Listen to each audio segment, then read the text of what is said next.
The first thing my wife said to me that evening, under a string of cheerful backyard lights in Austin, Texas, was, "Are you really going to embarrass me again, Michael?" And she said it through a smile so tight it looked painted on. I blinked at her, burger smoke curling between us like some bad omen. "Embarrass you?" I asked, keeping my voice low. "I haven't even opened my mouth yet." "You don't have to," Emily replied, adjusting the strap of her summer dress, her blue eyes flashing. "No, you just stand there looking wounded and people notice." That was my wife, Emily Carter, marketing consultant, flawless hostess, the kind of woman who could make gossip sound like charity work. She thrived in rooms like this. I survived them. Before I could answer, Randy stepped in. Randy Thompson, the birthday host's husband, built like a retired linebacker and grinning like he knew a secret nobody else did. He clapped a heavy hand on my shoulder. "Hey, Mike," he said, breath thick with craft beer. "Man, you're a better guy than me." I frowned. "That's so." "Oh, yeah." He leaned closer, lowering his voice just enough to make it feel intimate.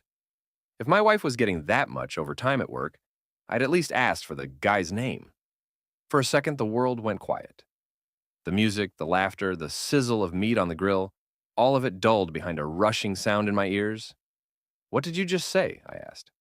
Randy shrugged, smirk widening. "Relax. Whole neighborhood's talking, man." "Figured you deserved to know." Behind him, I noticed two couples suddenly very interested in their drinks.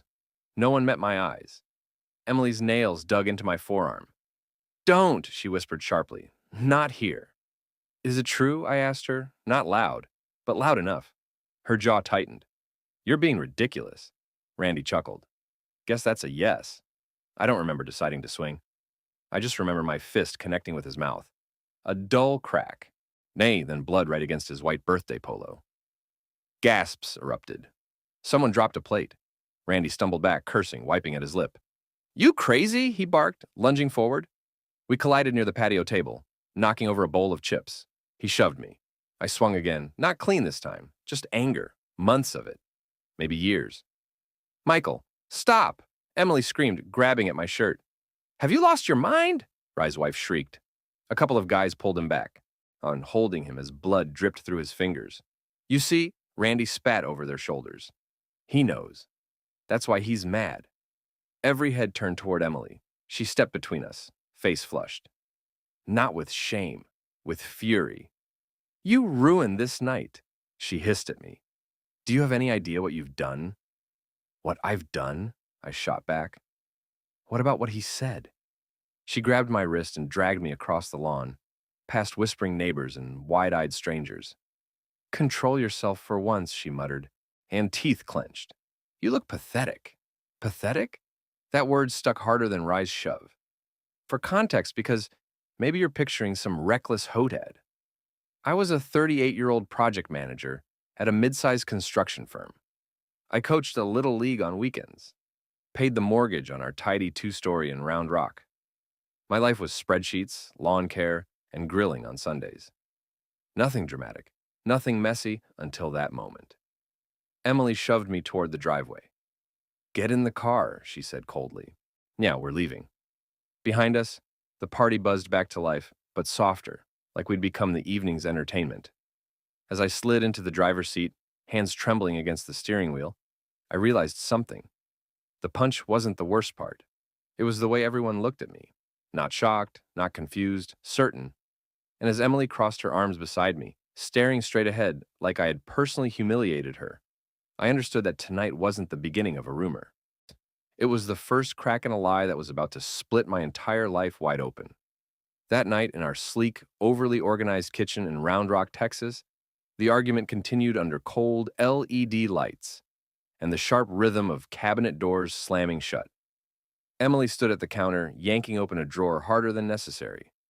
"I cannot believe you," she snapped, not looking at me. "You actually threw a punch at a birthday party." I leaned against the island, arms folded, just watching her reflection in the stainless steel fridge. "He accused you of sleeping around?" She scoffed, finally turning toward me. "Randy lives for drama. You know that." "Do I?" I asked quietly. She slammed another cabinet. "Yes, you do. He stirs things up. That's his whole personality." Emily moved with sharp, efficient gestures. pulling off her earrings, dropping them into a ceramic dish. She looked polished even when she was furious. That was her gift. She could turn any situation into a presentation where she was the reasonable one. You embarrassed me, she continued, pointing a manicured finger in my direction. Everyone was staring. They were already staring, I replied. Her eyes narrowed. Because you made a scene. No, I said evenly. Because he said something specific. Not vague, not teasing, specific. She crossed her arms. So what? You're going to believe Randy over your own wife? I'm asking you, I said, stepping closer. Nah, but keeping my voice level. Are you cheating on me? The question hung there. Clean, direct. For a split second, just a flicker. Her confidence faltered. Then it snapped back into place. This is exactly what I mean, she said, shaking her head.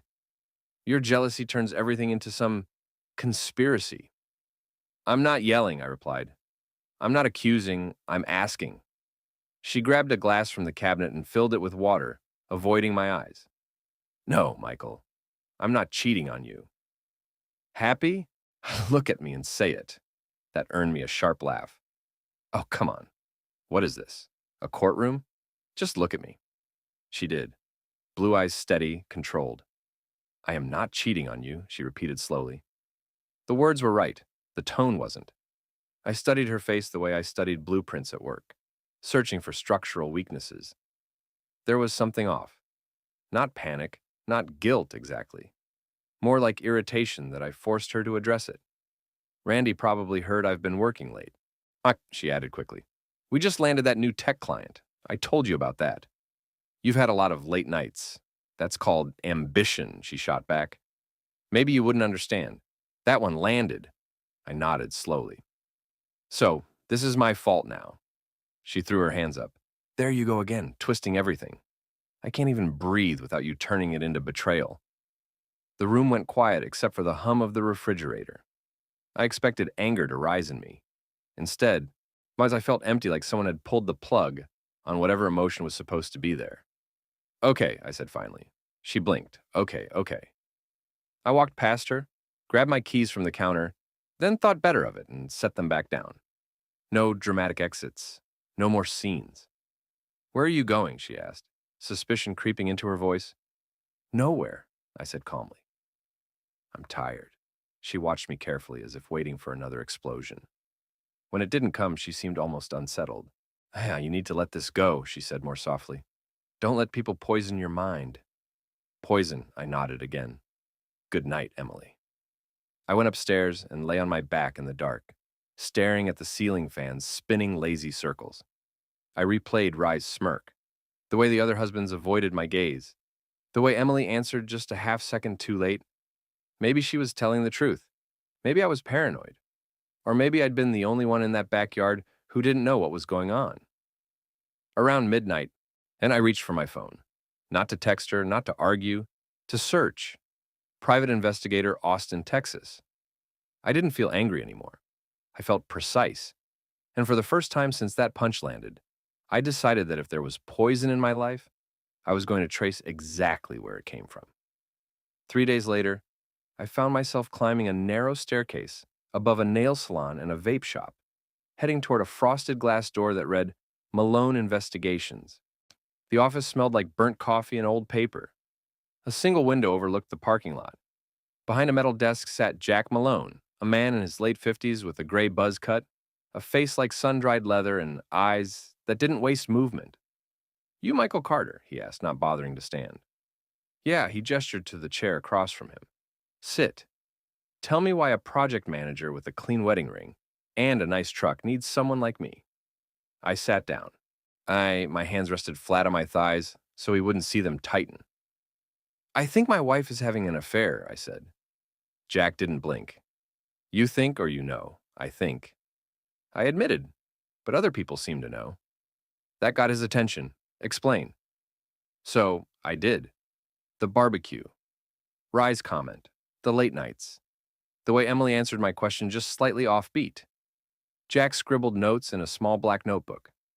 Name, he asked. Emily Carter. Job, marketing consultant. Hybrid schedule. My work's downtown Austin 3 days a week. Supposedly yoga on Thursdays. Supposedly, he repeated, she's been going more often. Says it helps her decompress. Jack nodded slowly. Cheating usually happens in routine gaps. Afternoons, early evenings, predictable windows. The clinical way, he said, it made my stomach tighten. I need facts, I said, not guesses. That's what I sell. He leaned back in his chair. You want surveillance, GPS, photos? How long would it take? Depends how careful she is. Most people aren't as careful as they think. He slid a simple contract across the desk. 2 weeks to start. We focus on her free afternoons and those yoga nights. If something's there, we'll find it. I stared at the paper. My name looked steady when I signed it. Funny how controlled your hand can be when everything else feels unstable. Jack folded the contract and stood. One more thing, he said. You sure you want this? I met his gaze. I need the truth. He studied me for a long second. Truth has weight, he said quietly. Some guys think they're ready for it. They're not. I am, he gave a slow nod. All right then. I'll start tomorrow. When I walked back down the stairs into the Texas heat, the world looked exactly the same. Cars moving, people laughing outside the taco place. Normal life. But inside me, something had shifted. I wasn't reacting anymore. I was preparing. That night, Emily kissed my cheek before bed like she always did. Long day, she asked casually. Yeah, smart, I replied. She smiled. Mine, too. And as she turned off the light, I lay there listening to her steady breathing, knowing that somewhere between her long day and tomorrow's yoga session, a man named Jack Malone would be watching. Not to destroy my marriage, just to see if it was already destroyed. A week after I hired Jack Malone, Emily stood in our living room holding a notepad and said, I think we should host dinner next Saturday. Like nothing in our life was under investigation. I looked up from the couch slowly. Dinner? Yes, she said brightly. Too brightly, Randy and Claire. The Millers, maybe the Hollands. Clear the air. I let out a short breath through my nose. Clear the air, she tilted her head. We can't just avoid everyone forever, Michael. I'm not avoiding, I replied. I'm protecting my peace. That made her smile in that tight, practiced way. Your peace punched Randy in the mouth. I stood up. He insulted you. He teased you. She corrected smoothly. And you overreacted. There it was again. The rewriting. I walked toward the kitchen, giving myself a second before answering. Why would I invite people who think I'm a joke into my house? They don't think you're a joke, she said, following me. They think you're sensitive. Sensitive? It's not an attack, she insisted. It's an opportunity. For what? To show them we're fine. The word we echoed. I leaned against the counter, studying her. She looked composed, hair perfect, expression open, but her fingers tapped lightly against the notepad. A tell small, but there. Why does it matter what they think? I asked. Because perception matters, she said instantly. You work in construction. I work in marketing. We both understand reputation. So, that was it. Reputation. You're worried about gossip, I said.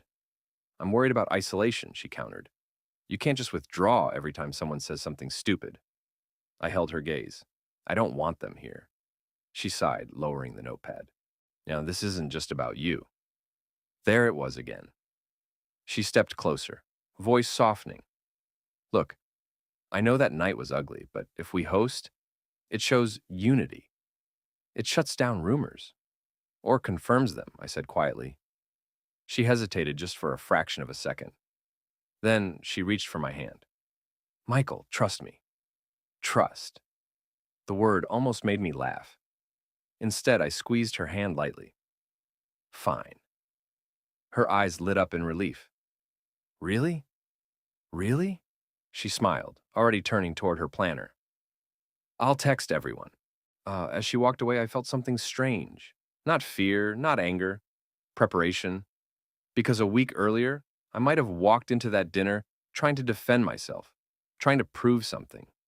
Now, I didn't need to prove anything. Jack had already told me surveillance had begun. Afternoons logged, movements tracked. patterns forming. I wasn't the clueless husband anymore. I was the man waiting for confirmation. That night, as Emily discussed menu ideas, maybe grilled salmon or short ribs, I watched her carefully. She moved easily through the house, humming under her breath, texting invitations. From the outside, we probably looked solid, a couple repairing social cracks with good food and wine. But inside, I felt like I was standing in the calm before a storm. And for the first time since Rye's bloody lip, I wasn't dreading the next gathering. I was curious because if everyone thought I was the fool in the room, they were about to meet a version of me who wasn't playing defense anymore.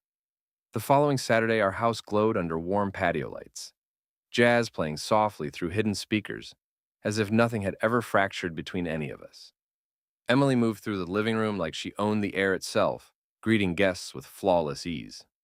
"Claire, you look amazing," she said, air-kissing Rye's wife, who wore a cautious smile. "Come in." Randy stepped inside last. A faint scar still marked the corner of his lip. He met my eyes. For a second, neither of us spoke. Then, he extended his hand. "No hard feelings, man," he said. I took it. Firm grip, steady gaze. "None," I replied. His eyebrows twitched slightly. Maybe he expected tension. Maybe he expected another swing. Instead, I handed him a beer. The women gathered near the kitchen island, voices rising and overlapping.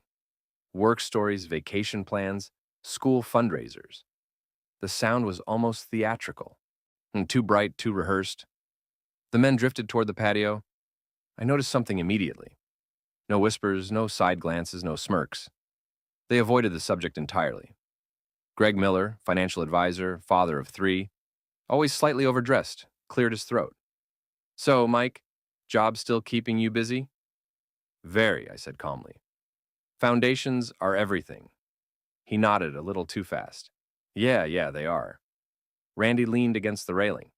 "Emily still working those late nights?" There it was. Ah, the bait. I took a slow sip of my drink. "She works hard," I answered. "We both believe in flexibility." The word hung there. Randy gave a half laugh. "Flexibility is important?" "It is," I agreed. Then I looked directly at him. "Some couples even try open marriages these days. Keeps things interesting, I hear." Silence. Greg coughed. Another guy, Tom Holland, real estate agent with permanently nervous energy, shifted his weight. "Yeah, well, not for me," he muttered. I smiled lightly. "Relax, I'm joking." But no one laughed. From inside, I could see Emily glance toward the patio. Her posture stiffened just slightly. Randy cleared his throat. "That's bold, man." "Honesty usually is," I replied. The air felt thicker now. Not explosive, just tight. For the rest of the evening, no one challenged me. No one made a single sideways comment. In fact, they seemed almost careful around me, like I'd become unpredictable. When we moved inside for dinner, Emily raised her glass. "To friendships?" "Ah," she said smoothly. "And fresh starts." "Fresh starts," Claire echoed quickly. I raised my glass too. "To transparency," I added. Emily's eyes flicked toward me. "For everyone," I finished calmly. Glasses clinked good. The food was excellent. Conversation flowed again, lighter now, but cautious. Every man at that table avoided meeting my gaze for too long, and I realized something important. They weren't mocking me anymore. They were measuring me. As guests began to leave, Randy paused at the door. "You seem different," he said quietly. "I am," I answered. He studied my face, maybe searching for weakness. He didn't find any. When the door finally closed and the house went quiet, Emily turned to me. "What was that comment about open marriages?" she asked carefully. I loosened my tie, just conversation. Her eyes searched mine. "You're acting strange." "Am I?" I asked. She hesitated. "Yes." I stepped closer, brushing a stray strand of hair from her face. Maybe I just stopped caring what people assume. Sash, her breath caught slightly. For a moment, neither of us spoke, because beneath the polished dinner, beneath the wine and practiced smiles, something had shifted. They thought I was recovering. They didn't realize I was gathering data. And as I turned off the patio lights one by one, I couldn't help noticing. For the first time, the room had gone quiet. Not because I'd lost control, but because everyone else suddenly felt exposed.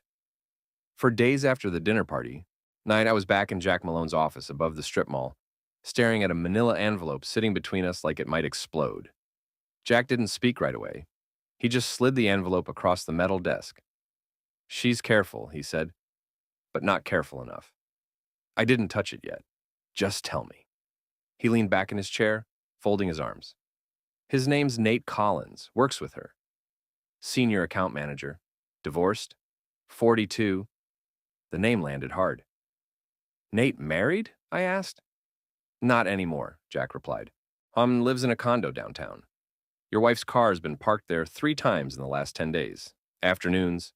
Once during yoga night. Yoga night." My jaw tightened, but my voice stayed level. "Photos." Jack tapped the envelope. I opened it. There she was. Emily, my wife, stepping out of her SUV in a casual dress I'd complimented her on. Smiling. Another photo. Her walking beside a tall man in a navy blazer. Close. Familiar. Another, his hand at the small of her back as they entered his building. The images weren't dramatic. No cinematic betrayal. Just quiet intimacy. The kind that doesn't need explanation. "How long?" I asked. "Based on messages we pulled from public activity and patterns." Jack shrugged slightly. "Could be months, maybe longer." I studied one particular photo. Emily laughing at something Nate said. Head tilted slightly toward him. That tilt used to belong to me. "She ever stay overnight?" I asked. "Not yet. At least not during surveillance." I nodded slowly, absorbing it piece by piece, not letting it crack through. "Jack, watch me carefully. You're taking this better than most." "I hired you for facts," I said. "Not emotions." He gave a grunt of approval. Silence settled between us. Then I leaned forward, placing both hands on the desk. "What about the others?" I asked. Jack's eyebrow lifted. "Others? The husbands, the wives, the dinner party crowd?" He studied my face. "You think they're involved?" "I think Randy knew too much." Jack tapped a pen against the desk. "Digging into multiple couples is a different job. More time, more money." "How much?" He named a number that made most people flinch. I didn't. "Can you do it?" I asked. "Sure," he said evenly. "But once I start pulling threads, things unravel." "You sure you want that?" I thought about Rye's smirk, Greg's nervous cough, the way the patio went silent when I joked about open marriages. "Yes," I said. Jack nodded once. "All right, I'll expand the scope."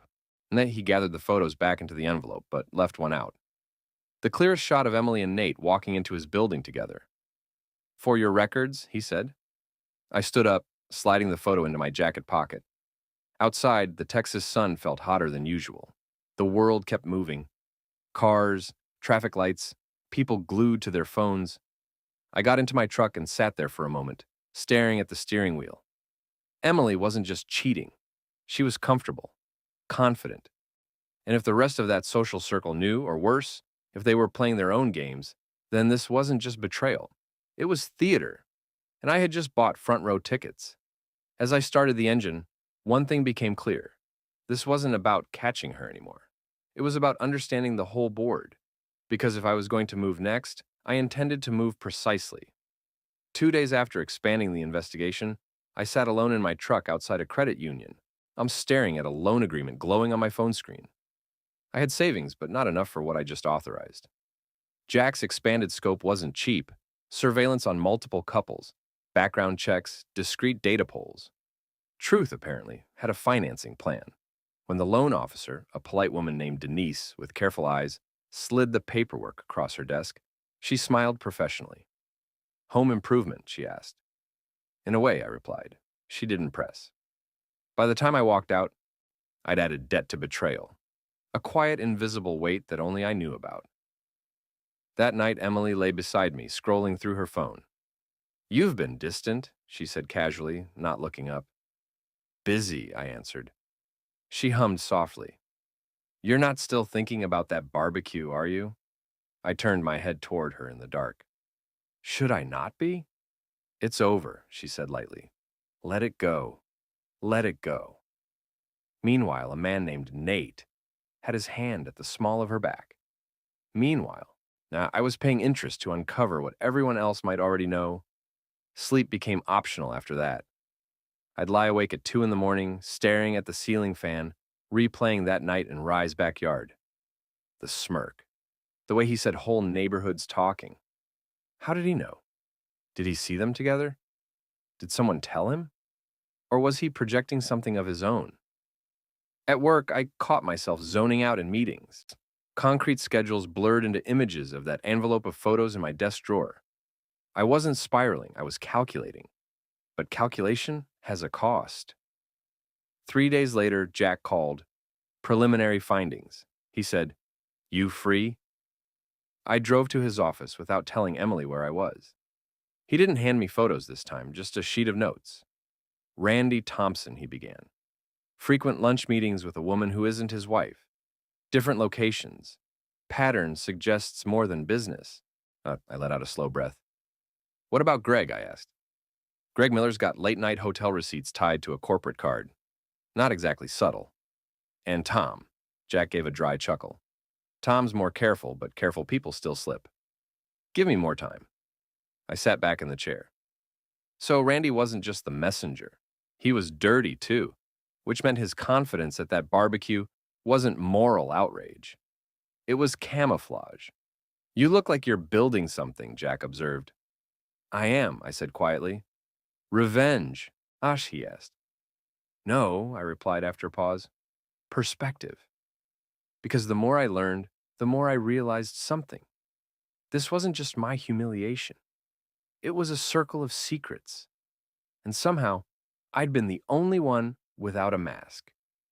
Driving home, exhaustion hit me harder than anger.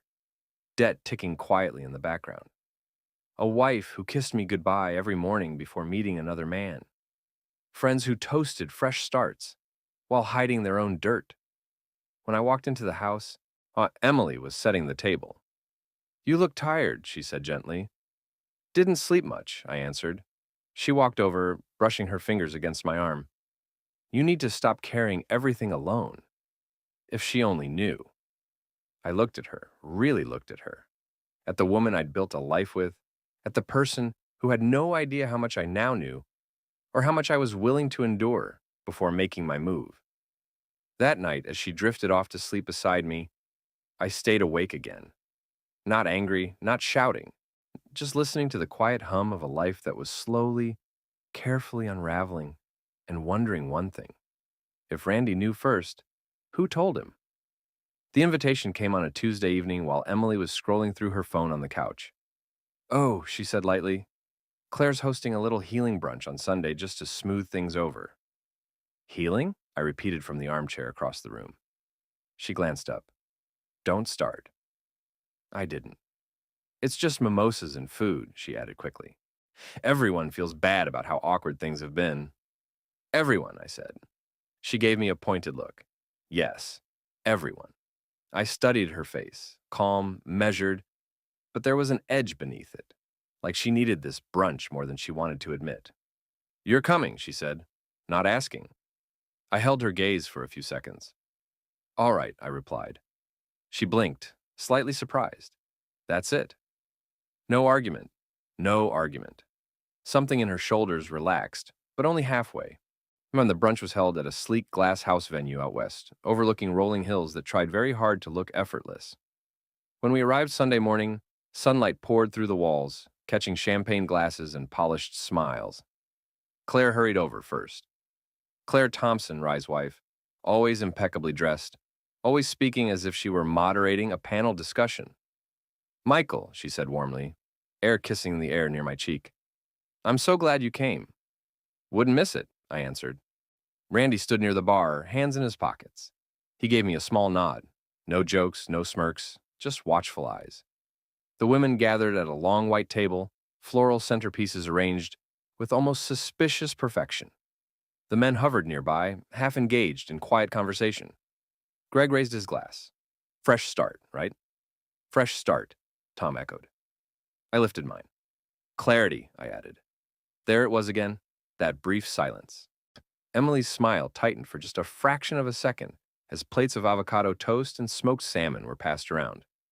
The conversation felt scripted. So, Michael, Claire began gently, we all just think misunderstandings get amplified sometimes. Especially when egos get involved, Emily added softly. I turned toward her. Whose ego? She gave a delicate shrug. Just in general. Randy cleared his throat. We're all adults here. Yes, I agreed. We are. There was laughter. Too loud, too quick. Made the sunlight streaming through the glass walls, made everything look exposed. No shadows to hide in, and yet the entire room felt like it was hiding something. Greg leaned toward me. You've been quiet lately, man. Observing, I said. Tom forced a chuckle. That sounds ominous. Does it? I replied calmly. Across the table, Emily's fingers tightened slightly around her fork. Claire raised her voice cheerfully. Let's focus on positivity. We're friends. That's what matters. Friends. And I scanned the room slowly. Randy avoiding prolonged eye contact. Greg checking his phone too often. Tom shifting in his seat. Emily watching me more than she was listening to anyone else. The atmosphere wasn't hostile. It was anticipatory. Like everyone was waiting for someone to say something first, or to slip, or to break. Emily leaned closer to me under the table. Please don't make this weird, she whispered. I'm not, I said quietly. But I felt it. The weight of secrets pressing against glass walls, the polite smiles stretched too thin, the sense that beneath the bright Texas sun, something fragile was about to crack. And as Claire stood to refill drinks, I noticed something subtle but telling. Every husband in that room looked more nervous than I did, which meant one thing. They weren't afraid of what I might say. They were afraid of what I might know. The first jab came wrapped in a smile. Claire tilted her champagne flute and said, I think sometimes men struggle when they're not the center of attention. A few soft laughs followed. Emily added gently, Michael just takes things personally. He's always been intense. Randy chuckled under his breath. Yeah, man. Got to lighten up. I sat back in my chair, folding my napkin neatly beside my plate. I'm not upset, I said calmly. Tom smirked. Could have fooled us at the barbecue. That was self-defense, I replied evenly. Greg leaned forward. From words, the wives exchanged glances. They coordinated, confident. Emily sighed theatrically. This is what we mean. Everything becomes dramatic. Fragile pride, Claire added softly. There it was. Fragile. I looked around the table slowly, sunlight pouring through glass walls, hills stretching behind them like a painting. Perfect setting for polite character assassination. Randy took a sip of his drink. We're just saying, man, if you're secure, rumors don't shake you. I nodded once. You're right, I said. That seemed to encourage them. Emily leaned toward the group. He even asked me directly if I was cheating. Can you believe that? A ripple of disbelief passed around the table. Tom whistled quietly. Bold. Claire placed a hand over her chest. That must have hurt. Monsieur Emily's voice softened. It did. I let them finish. Every word, every performance. Then I reached into my jacket pocket. The USB drive felt small, almost unimpressive. I stood up slowly. Where are you going? Emily asked, irritation flickering. I walked toward the mounted TV near the bar area. Randy frowned. Mike. I turned to face them, holding the drive between my fingers. You chose the wrong man to play such games with, girls. The exact words left my mouth steady. Clear. No one laughed. I plugged the USB into the side of the television. The screen flickered. First image, Emily stepping out of her SUV downtown, smiling at Nate. Silence. Second image, Nate's hand resting at the small of her back. Emily's face drained of color. Michael? She started. Next slide. Randy entering a hotel lobby with a brunette who was not Claire. Claire's glass shattered against the floor. What is this? She demanded. Another image. Greg at a rooftop bar, arm around a woman half his age. His wife inhaled sharply. Greg, then Tom. Parking garage footage. A kiss that left no ambiguity. The room erupted. You're insane, Emily shouted, standing abruptly. I didn't raise my voice. Insane would be believing you, I replied. Claire turned on Randy. You said it was nothing. Greg's wife shoved him. Corporate card, Greg. Really?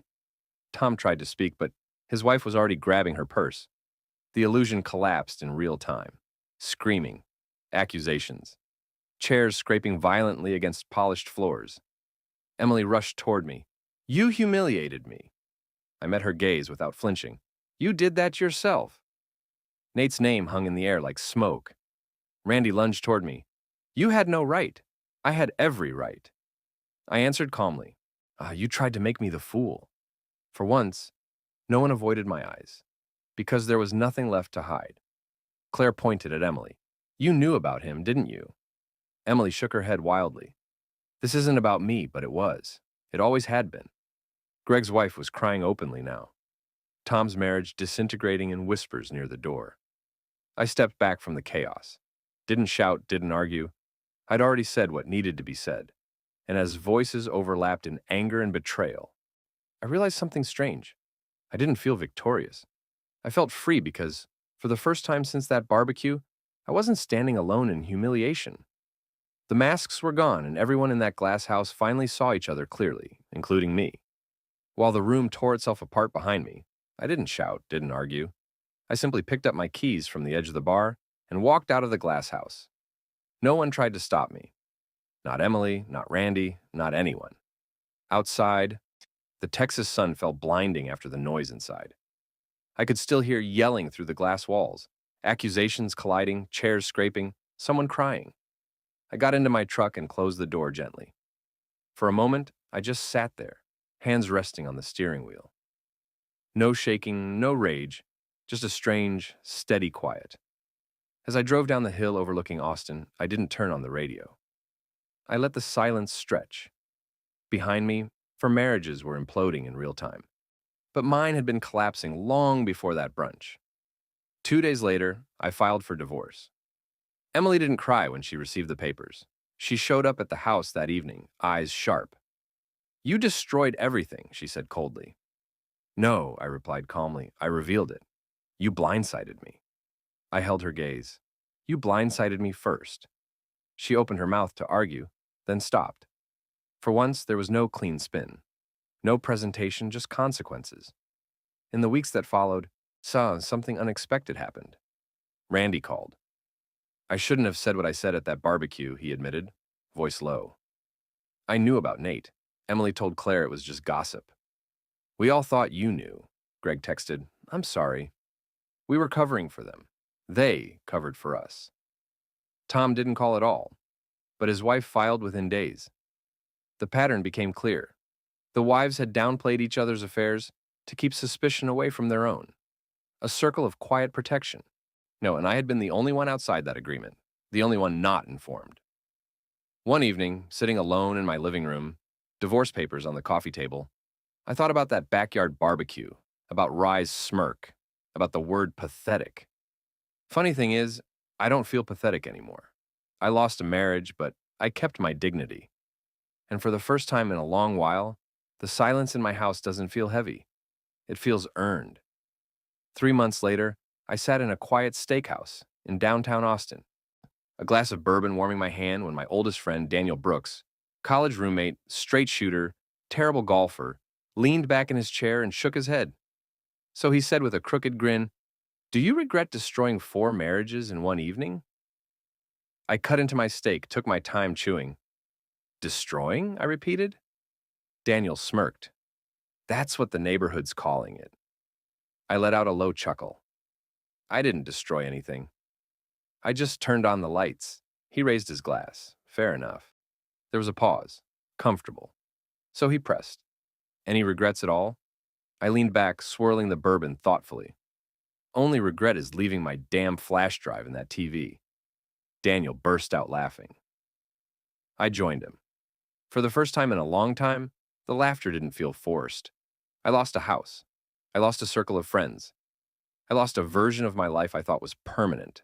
But I found something better. My spine. And as we clinked glasses under soft restaurant lighting, now I realized something simple. Dignity doesn't shout. It stands up once and never sits back down. That was the end of the story. And I'll leave you with this.